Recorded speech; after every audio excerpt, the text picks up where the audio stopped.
Sean Paul Reyes, better known as Long Island Audit, is a man with a camera and a mission to challenge authority and test the limits of your rights. He's not a lawyer, not a politician, and definitely not silent.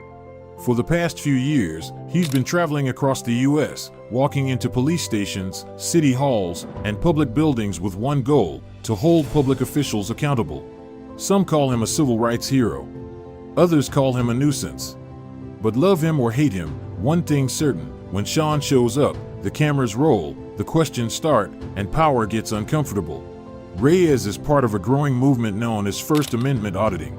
At its core, it's about exercising the right to film in public spaces and record interactions with government officials. But it's not just for content, it's to test how far those rights really go when challenged. He's not loud.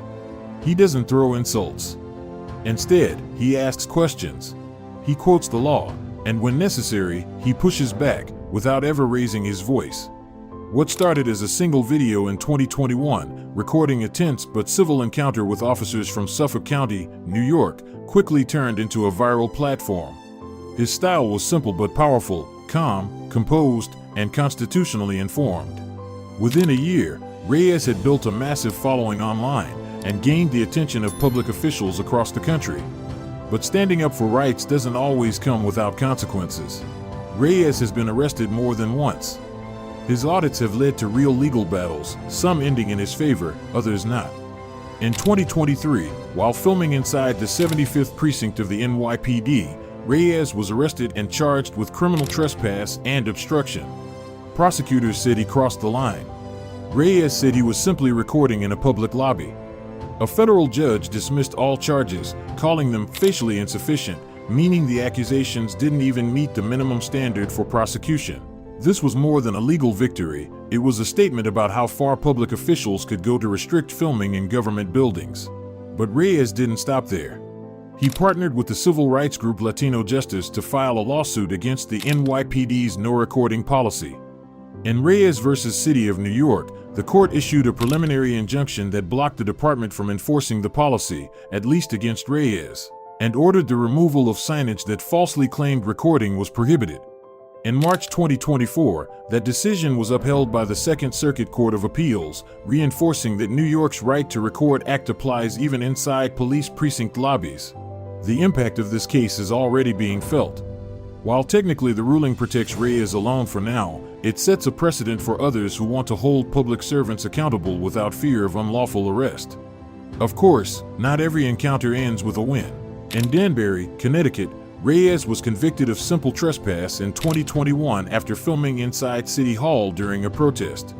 The court ruled that although the building was public, its lobby was a non-public forum, giving officials the legal right to limit recording. Reyes was fined $90. However, that audit had ripple effects. It led to internal investigations and disciplinary actions against 4 Danbury police officers, proving that even when Reyes loses in court, the pressure he applies often triggers real accountability. In Schenectady, New York, Reyes was arrested again in April 2024, this time for filming inside City Hall against an executive order issued by the mayor. The case went to a bench trial, and in November, he was found guilty of trespassing and fined $370. Then there's Waterbury, Connecticut, where he was charged with trespass for filming inside a government building. That case was dismissed. And in Illinois, during a 2021 audit in Berwyn, Reyes was arrested and charged with disorderly conduct. But again, the charge was dropped due to lack of evidence. Each of these cases reveals a pattern. Officials often react strongly to a camera, even when the law says it's allowed. While the First Amendment protects freedom of speech and the press, the boundaries aren't always black and white. Government buildings like city halls, libraries, and even DMV offices walk a fine line between being open to the public and maintaining security or privacy. That's where many of Reyes' audits hit resistance. In Pennsylvania, for example, Reyes was told to stop recording inside a DMV office in Unity Township due to an internal no-filming policy. While no arrest was made, the incident caused a storm of online debate. In July 2025, Reyes was arrested under far more serious charges. While conducting an audit outside the home of a Connecticut state trooper, Sergeant Brian Fahey. Reyes was accused of stepping onto private property while displaying prior footage on a mobile video truck. He and his cameraman were charged with first-degree criminal trespass, breach of peace, and voyeurism with malice. Police say the action violated the officer's privacy. Reyes says he left as soon as he was asked. The case is still ongoing and could become one of the most important legal tests in his career, especially concerning where public interest ends and personal privacy begins. Reyes' audits have forced cities to clarify laws, retrain officers, and, at times, publicly admit fault. His channel isn't just about views. It's become a tool for accountability, transparency, and legal precedent. But it also raises a tough question. Where do we draw the line between the public's right to know and the government's right to control order?